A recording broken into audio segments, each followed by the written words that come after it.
We have the iPad, people. I got a hands-on with the device 2 days before it launches. Plus, eBay rolls out a new fashion site and how the web is celebrating April Fools. It's Thursday, April 1st. I'm Natalie Del Conte, and it's time to get loaded.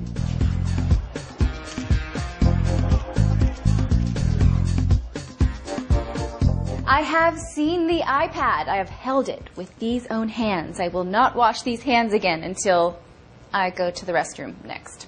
I got to show it off on the CBS Early Show today. Take a look. Apple's Ladies and gentlemen, look at this. It is the Apple iPad. No, this is very cool. What's the big deal? You know, it's one of those things where we just haven't seen anything like this before. It's a cross between a notebook and a phone. So I think it's going to be really great for cooking in the kitchen. Look at this app from Epicurious. It's got recipes here. You can find something for Easter brunch. Keep it with you in the kitchen.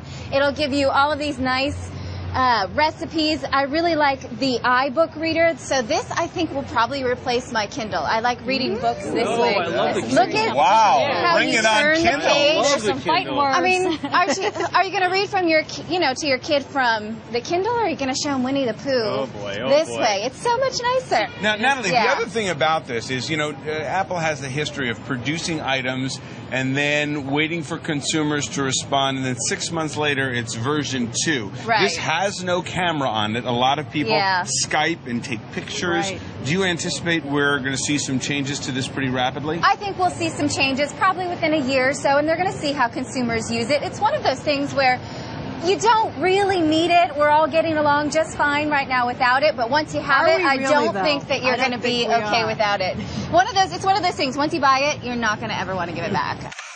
And in case you've been under a rock, the iPad launches on Saturday. We will have extensive coverage here on CNET. Meanwhile, web and app developers are furiously trying to make noise about their own apps. Flickr has announced an HTML5 version of its site for iPad, which will play Flickr videos. Also, Netflix will have an app that will let you stream your movies, which is very cool. We're expecting Hulu will probably do something similar in an app, since you can't play flash videos in the iPad Safari browser. Apple reps told me this morning that there will be thousands of apps specifically designed for iPad when it launches on Saturday. eBay launched a high-end fashion site this week in addition to the new classified site. The fashion site is called Fashion Vault, and it features fancy designers selling their clothes at discounts for limited time. You can either obsessively check these discounts or follow the site's Twitter feed to find them, although I hesitate to call this kind of thing a discount, though. $300 for an otherwise $500 pair of shoes hardly qualifies as a bargain, in my opinion. The Verizon Wireless App Store has finally launched. This is the store called VCast Apps. The only phone to have it is the BlackBerry Storm 2 for now, but other RIM BlackBerries will have it soon enough. This is slightly confusing because it will compete with RIM's own BlackBerry App World, but I guess 2 app stores is better than 0. YouTube is rolling out what they are calling one of the biggest redesigns in YouTube history. Some highlights are that you'll be able to see more videos on top of the player. There will also be a horizontal grid of all videos uploaded by the user in question, and you won't have to reload the pages to browse through videos while online because of the site's new Ajax design. We may also see more emphasis on channels and subscriptions.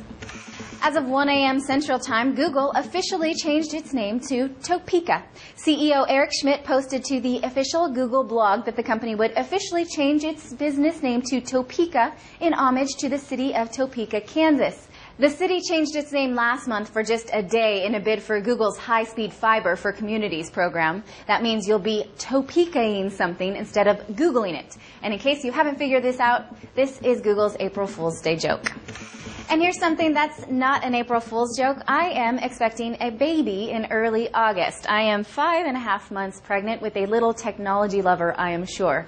That may explain why my wardrobe has been slightly altered lately, so some of you, please stop writing me about how I look chubby. I'm not chubby, I've just got a baby loading.